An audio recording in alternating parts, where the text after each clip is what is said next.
কথা ছিল বুধবার ভারতীয় সময় অনুযায়ী বিকেলে মহাকাশে পাড়ি দেবেন শুভাংশু শুক্লারা। তবে শেষ বেলায় ফের বিড়ম্বনা। মহাকাশযানের প্রযুক্তিগত ত্রুটির জেরে এই নিয়ে পঞ্চমবার পিছিয়ে গেল শুভাংশুদের মহাকাশ যাত্রা।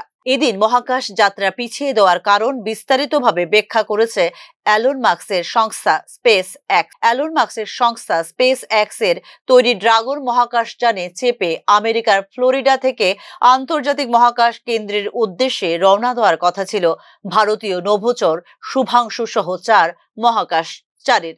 তবে যাত্রা শুরুর আগে বুধবার সকালে এক্স হ্যান্ডেলে মাস্কের সংস্থার তরফে জানানো হয়, এই মহাকাশ যাত্রার জন্য যে ফ্যালকন 9 রকেট ব্যবহার করার কথা ছিল তাতে দেখা দিয়েছে যান্ত্রিক ত্রুটি, যার জেরেই আপাতত স্থগিত রাখা হচ্ছে যাত্রা।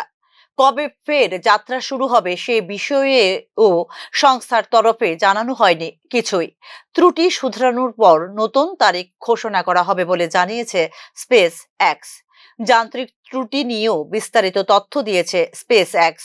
উৎক্ষেপণের আগে মহাকাশযানের ফায়ার বুস্টার পরীক্ষার সময় নজরে আসে রকেটে এলওএক্স অর্থাৎ রকেটের অক্সিজেন লিক করার বিষয়টি। ফ্যালকন 9 রকেটের এই সমস্যা নতুন নয়। আগের অভিযানে অক্সিজেন লিকের সমস্যাটা নজরে আসে। সেই সমস্যার কারণেই এবারও শুভাংশুদের মহাকাশ যাত্রা পিছিয়ে দিতে হলো স্পেস এক্সের। উল্লেখ করা যেতে পারে, বেসরকারি সংস্থার উদ্যোগে আন্তর্জাতিক স্পেস স্টেশনে যাওয়ার জন্য তৈরি ভারতীয় বায়ুসেনার গ্রুপ ক্যাপ্টেন শুভাংশু শুক্লা।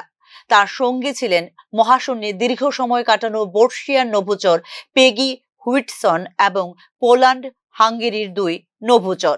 উদ্দেশ্য ছিল 14 দিন আন্তর্জাতিক মহাকাশযান কেন্দ্রে থাকবেন তারা, করবেন বিভিন্ন পরীক্ষা নিরীক্ষা। নাসা এবং ইসরোর যৌথ উদ্যোগে এই কাজ করবে দলটি। এই অভিযানের মাধ্যমে ভারতের নিজস্ব স্পেস মিশন গগনযান এর ভিত্তিপ্রস্তর স্থাপন করবেন শুভাংশু শুক্লা। এক্সিওম 4 ক্যাপসুলে এই 4 জনের উড়ার কথা ছিল মঙ্গলবার বিকেল নাগাদ, কিন্তু আবহাওয়া অনুকূল নয় বলে শেষ বেলায় বাতিল করা হয় অভিযান। বলা হয় বুধবার বিকেলে শূন্যে পাড়ি দেবে যানটি।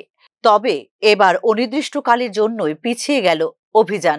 1984 সালে সোভিয়েত রাশিয়ার সোয়ুজ মহাকাশযানে রাকেশ শর্মার ঐতিহাসিক মিশনের 41 বছর পর দ্বিতীয় ভারতীয় নভোচারী হিসেবে মহাকাশে যাবার প্রস্তুতি নিয়েছিলেন শুভাংশু শুক্লা। তবে আরও কিছুটা বিলম্বিত হলো সেই ঐতিহাসিক মুহূর্ত। Bureau report, news now.